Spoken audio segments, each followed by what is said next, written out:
അപ്പൊ പ്രിയേട്ടനൊക്കെ സംബന്ധിച്ചിടത്തോളം ഞാൻ കാണുന്നത് എന്താണ്, പ്രിയേട്ടന്റെ കൂടെ ഒരു ടീം ഉണ്ടായിരുന്നു കോമഡി. ഇന്നിപ്പോ നാള് ഞാൻ എല്ലാവരും കൂടെ സംസാരിക്കുന്ന സമയത്ത് വളരെ വികാരഭരിതനായിട്ട് പറഞ്ഞ അദ്ദേഹം പിന്നെ അത് ടി വിയിൽ പറഞ്ഞത്, എൻ്റെ കൂടെ അഭിനയിച്ചവർ പലരും ഇല്ല. ചന്ദ്രലേഖലത്തെ ഒരു സീൻ ഹോസ്പിറ്റലിൻ്റെ ആ കോമഡി പാക്റ്റായിരുന്നത്. മമ്മൂക്ക, ഇന്നസെന്റ്, ശ്രീനേട്ടൻ എന്ന് പറഞ്ഞാൽ ഇനി അതിലില്ലാത്ത ആളുകളൊന്നുമില്ല. അവരാരും ജനാർദ്ദൻ ചേട്ടൻ ആരെ നോക്കിക്കഴിഞ്ഞാൽ എല്ലാം ഉണ്ട്. അതൊരു പാക്കാണ്. അപ്പം എന്താ വെച്ചാൽ പ്രിയേട്ടനോട് ഞാൻ അസിസ്റ്റ് ചെയ്തിട്ടാണ്, അപ്പുറം വിട്ടുകൊടുക്കും. അതിനകത്ത് പെർഫോമൻസ് ആർട്ടിസ്റ്റ് ഉണ്ട്. ഇത് ഞങ്ങളെയൊക്കെ പെർഫോം ചെയ്യിപ്പിച്ചാൽ ഞങ്ങളെ ആർട്ടിസ്റ്റ് ആക്കിയിട്ടുള്ളത് എബ്രേഡാണ്. അവിടെ അങ്ങനെയാണ് പിന്നെ വേറെ ആൾക്കാർ നമുക്ക് പെർഫോം ചെയ്യാൻ സാധിക്കുന്നത്. പ്രിയേട്ടനെ വിളിച്ചത് he's lucky because he is that kind of A director and he got A team. പക്ഷെ ഇന്ന് പ്രിയേട്ടന് ആ ടീമില്ല. അതുകൊണ്ടാണ് അദ്ദേഹം ബാക്കൗട്ട് നിൽക്കുന്നത്. ഒരു കോമഡി സബ്ജക്റ്റ് ചിന്തിക്കുന്ന സമയത്ത് he has to look into the new ആളുകൾ. അതിനിപ്പോൾ വിനീതിനെ പോലുള്ള ഒരു പടം കാണണം. He should see that yes he can perform. അവിടെ പ്രശ്നം മൂപ്പര് ഹിന്ദി ചെയ്തുകൊണ്ടിരിക്കുകയാണ്. അല്ല, അപ്പൊ ശരിക്കും ഈ ഒരു സ്പാല് മേജർ സാറിന് ഒരു പുതിയ മുഖം തന്നെ കാണാൻ പറ്റും. ഒരു സംശയമില്ല, പുതിയ മുഖം കാണും. എന്നിട്ട് അത് കഴിഞ്ഞിട്ട് ഞാൻ എൻ്റെ ഭാര്യയുടെ മുഖത്തേക്ക് ഒന്ന് അപ്പൊ വേറെ പോകും.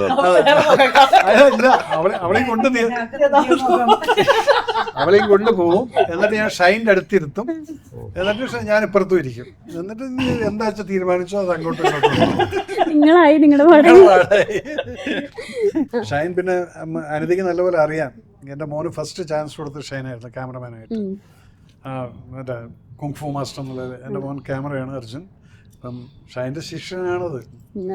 അതുകൊണ്ട് ഞാൻ വിചാരിച്ചു എൻ്റെ മോനെ അവിടെ ഫസ്റ്റ് ഒരു ചാൻസ് കൊടുത്തിട്ടുണ്ട്. ഞാനിപ്പോൾ അതാണ് ഷൈൻ്റെ മോൻ ഇവിടെ നിൽക്കുന്നുണ്ട്. എൻ്റെ ഓപ്പറേഷൻ സിന്ദൂർ തുടങ്ങുന്ന സമയത്ത് നിങ്ങളെല്ലാം സർപ്രൈസ് ചെയ്യും ഞാൻ അവനെ കൊണ്ട്. അതിനകത്തൊരു ക്യാരക്ടർ അങ്ങനെ ഉണ്ട്.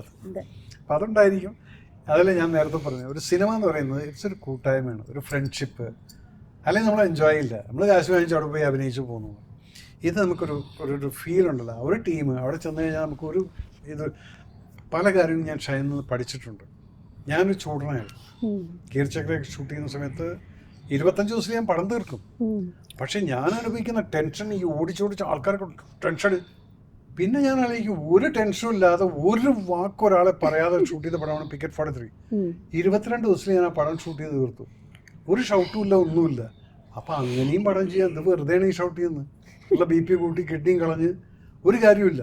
അപ്പം ഇതൊക്കെ ഷൈനിൽ ഞാൻ പഠിക്കും. കൂളായിരിക്കും, കാമായിരിക്കും. എന്ത് ചോദിച്ചാൽ ഇപ്പം നേരത്തെ പറഞ്ഞ് സാറ് എന്തെങ്കിലും പറഞ്ഞു കഴിഞ്ഞാൽ ഇങ്ങനെ കേട്ടോണ്ടിരിക്കുക. കേൾക്കല്ല, ഷൈന ഓൾറെഡി തീരുമാനിച്ചിട്ട് ഈ ഷോട്ട് ഞാൻ ഇങ്ങനെ എടുക്കാതെ നിങ്ങൾ പറഞ്ഞത് വെറുതെ ചിന്തിച്ചോണ്ടിരിക്കും. So that is what is this character. എവിടെ ആ ചില വേറെ നിവർത്തിയില്ല. അതുപോലെ ശ്രുതിയുടെ ഇതിനു മുൻപ് വടക്കൻ എന്ന് പറഞ്ഞ സിനിമയിൽ നമ്മൾ അത്രയും, ഇതിപ്പോൾ നേരത്തെ രാധികയുടെ പറഞ്ഞ പോലെ തന്നെ നമ്മൾ പെർഫോമൻസ് ഒക്കെ നമ്മൾ അത്രയും കണ്ടിട്ടുള്ളത്. പണ്ടുതൊട്ടേ നമ്മൾ ശ്രുതിയുടെ പെർഫോമൻസ് ഒക്കെ കാണുന്നതാണ്. അപ്പോൾ ഈ ഒരു സിനിമയിൽ കാണുമ്പോഴേ ഇപ്പം ഇവരൊക്കെ ഒരു തലയിൽ മറ്റേ ഒരു ഇതൊക്കെ കാണിച്ച്, അല്ലെങ്കിൽ അങ്ങനത്തെ ഒരു പോസ്റ്ററാണ് കാണുന്നത്. തലയിലൊരു റിംഗ് ഒക്കെ ആയിട്ടുള്ളതാണല്ലോ. ഹാലോവിൻ ആണോ? അപ്പൊ അതുപോലെയാണ്. പക്ഷെ ഈ ഒരു പോസ്റ്ററിലോട്ട് വരുന്ന സമയത്ത് തോക്കൊക്കെ പിടിച്ച് കുറച്ച് എന്താ പറയാ ടെറർ ആയിട്ടുള്ള ഒരു ക്യാരക്ടറാണ്. അപ്പൊ ഈ സിനിമയിൽ എങ്ങനെയാണ് ഇതിപ്പോ രണ്ടും കാണുമ്പോൾ നമുക്ക് ഒരു ഡിഫറൻറ്റ് തോന്നുന്നുണ്ട്. അപ്പൊ എങ്ങനെയാണ് ശ്രുതി, നമുക്ക് ശരിക്കും മനസ്സിലാവുന്നില്ല എങ്ങനെയാണ് വരുന്നത് ശ്രുതിയുടെ ലൈഫിൽ? അങ്ങനെ തന്നെയാണ് ഇതുപോലത്തെ. ഇറ്റ്സ് ജസ്റ്റ് വേറൊരു ക്യാരക്ടറിന്റെ ഒരു സാറ എന്ന് പറഞ്ഞൊരു മസാജ് തെറപ്പിസ്റ്റ്. അവളുടെ ലൈഫിൽ ഇതുപോലെ ഒരു സൈഡ് ഉണ്ട്, ഇതുപോലെ ഒരു സൈഡ് ഉണ്ട്. അത് എന്താണെന്ന് നിങ്ങൾക്ക് പടം കണ്ടാൽ മനസ്സിലാവും. പക്ഷേ ഇതുപോലത്തെ കഥ ഞാൻ ടാക്കിൾ ചെയ്തിട്ടില്ല ആസ് എൻ ആക്ടർ. ഇതുപോലത്തെ ക്യാരക്ടർ ഞാൻ ടാക്കിൾ ചെയ്തിട്ടില്ല ആസ് എൻ ആക്ടർ. അപ്പോൾ അത് കേട്ടപ്പോൾ എനിക്ക് ഭയങ്കരമായിട്ട് എക്സൈറ്റ്മെൻറ്റ് തോന്നി. ആൻഡ് ഓഫ് കോഴ്സ് എനിക്ക് കുറേ ഒരു ട്രെപ്പിഡേഷൻ, ഒരു പേടി, ഒരു ഡൗട്ട് എല്ലാം ഉണ്ടായിരുന്നു. കുറച്ച് ദിവസം ആലോചിച്ചിട്ടാണ്. പക്ഷേ ഷൈൻ ചേട്ടനാണ് ഡയറക്ടർ എന്ന് പറഞ്ഞപ്പോൾ ഇത് വിട്ടുകൊടുക്കാനൊരു മനസ്സില്ല. പക്ഷെ അത് റിസീവ് ചെയ്യാനും കുറച്ച് പേടിയുണ്ട്. എല്ലാവരും പറഞ്ഞ പോലെ he makes every actor very comfortable. There is no ഇതുപോലെ തന്നെ ചെയ്യണം, അങ്ങനത്തെ ഒരു വാൾസോ അങ്ങനത്തെ ഒന്നുമില്ല. ആക്ടറിനെ വിട്ടുകൊടുക്കും. ഒരു ഫ്രെയിം വർക്ക് ഉണ്ടാക്കിയിട്ട് you just let you B. അപ്പോൾ ക്യാരക്ടർ ചില സീൻസിലൊക്കെ ക്യാരക്ടർ, ഒരു ഡയറക്ടർ, ഇത്രയും വലിയ ഡയറക്ടർ വന്നിട്ട് നമ്മളോട് ഓക്കെ ലെറ്റ്സ് ഈ ക്യാരക്ടറിനെ എങ്ങനെയാണ് നമുക്ക് ഡെവലപ്പ് ചെയ്യാന്ന് ഒരുമിച്ച് ഇരുന്ന് ചിലപ്പോൾ ഡിസ്കസ് ചെയ്തിട്ടായിരിക്കും നമ്മൾ ആ സീനിനെ ഡെവലപ്പ് ചെയ്യുന്നത്.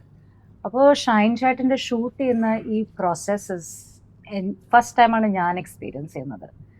Very very interesting. ഒരു ജോലി പോലത്തെ, ഓക്കെ ഒരു ആക്ടറാണ്, സെറ്റിൽ വന്നു, 7 മണിക്ക് വന്നു, മേക്കപ്പ് ചെയ്തു, ഷൂട്ട് ചെയ്തു, പോയി. അതുപോലെയല്ല, നമ്മളൊരു ക്രിയേഷൻ ഒരുമിച്ചിരുന്ന് ക്രിയേറ്റ് ചെയ്യുന്നതാണ് സ്പാ. അതുപോലത്തെ that's his process.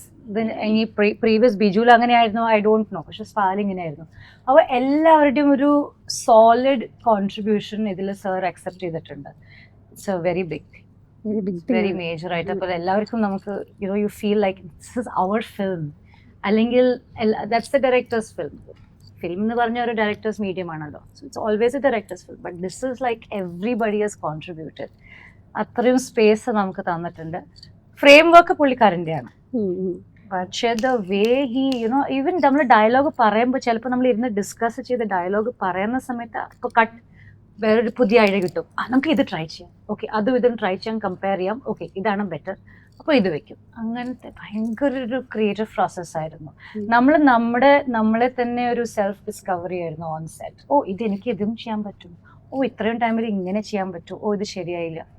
Beautiful process, too much fun. ഇതിനകത്തൊരു പെർഫെക്ഷൻ എന്ന് പറയുന്നില്ലേ, നമ്മളൊക്കെ പറയും ഷൈൻ വളരെ കാഷ്വൽ ആണെന്നുള്ളത്. എന്നെ ആക്ഷൻ ഹീറോ ബിജുവില് 51 പ്രാവശ്യം എന്നെ കൊണ്ട് ഡബിളിപ്പിച്ചിട്ടുണ്ട്. പോകുന്നുണ്ട് പിന്നെയും തിരിച്ചു വിളിക്കും, കാരണം അത് അവിടെ ഒരു ചെറിയൊരു 51 പ്രാവശ്യം ഞാൻ വന്നിട്ടുണ്ട്. അതാണ് പെർഫെക്ഷൻ. ബോംബെയിൽ നിന്ന് ഇവിടെ ഡബിംഗ് കഴിഞ്ഞതിന് ശേഷം ഒരു വേർഡ് അഞ്ജുയുടെ ഫോൺ വരും, ഒരു വേർഡ്, അപ്പൊ ഞാൻ സ്റ്റുഡിയോയിൽ പോയിട്ട് അത് ചെയ്യണം, അതിന്റെ ഒരു വോയിസ് നോട്ട് അയച്ചാൽ മതി, ഞാൻ ശരിയാക്കാം. അപ്പൊ ഞാനൊരു 2-3 ടൈംസ് ഇത് എങ്ങനെയായി ഡബിങ്ങിന് ചെയ്യുമ്പോ ഒരൊറ്റ വേർഡ് അത് ശരിയായില്ല, ശ്രുതി ഇതൊന്ന് മാറിയിട്ടൊന്ന് വോയിസ് നോട്ട് അയച്ചതാ. അപ്പൊ അതുപോലെ ഭയങ്കര രസമാണ്. ഇതിലിപ്പോ ഒരു നെഗറ്റീവ് 2 തരത്തിലുള്ള ഇമോഷൻസ് ഒക്കെ ശരിക്കും പോസ്റ്റ് കാണുമ്പോൾ മനസ്സിലാവുന്നുണ്ട്. ഇപ്പൊ നേരത്തെ പറഞ്ഞു ഓരോ ക്യാരക്ടറിന് ഓരോ ഡിഫറെന്റ് ഇമോഷൻസ് കൊടുക്കുന്നുണ്ട്, 2 പോസ്റ്റർ മനസ്സിലാവുന്നുണ്ട്. അപ്പോൾ ശ്രുതിയുടെ ക്യാരക്ടറിൽ അങ്ങനെ വേരിയന്റ് ആയിട്ടുള്ള അങ്ങനെ ഇമോഷൻസ് ഒക്കെ കടന്നു പോകുന്നുണ്ടോ? നമ്മളത് സ്വാഭാവികമായ എല്ലാവരുടെയും ലൈഫിൽ ഹ്യൂമൻ ബീങ്സ് ആണ്. അത് നമ്മൾ പടത്തിൽ നോക്കുമ്പോൾ ഒരു ക്യാരക്ടറാണ്, പക്ഷെ ആസ് ഇന്നിപ്പോൾ രാവിലെ നിങ്ങൾ ബ്രേക്ക്ഫാസ്റ്റ് കഴിക്കുമ്പോൾ ഒരു ഫീലിംഗ് ആയിരിക്കും, ഇവിടെ വന്നിട്ടിരിക്കുമ്പോൾ ഒരു എക്സൈറ്റ്മെൻറ്റ് കാണും, ചിലപ്പോൾ end of the day you must be getting tired. അപ്പോൾ എല്ലാവർക്കും ആ ഒരു ഇറിറ്റേഷനും ആ ഒരു മൂഡ് ഫ്ലക്ച്വേഷൻസും, എല്ലാവർക്കും ഒരു ഡാർക്ക് സൈഡ് ഉണ്ടാവും, ഒരു ഹാപ്പി സൈഡ് ഉണ്ടാവും. അതുപോലെ തന്നെ സാറ ഓൾസോ ഹാവിങ്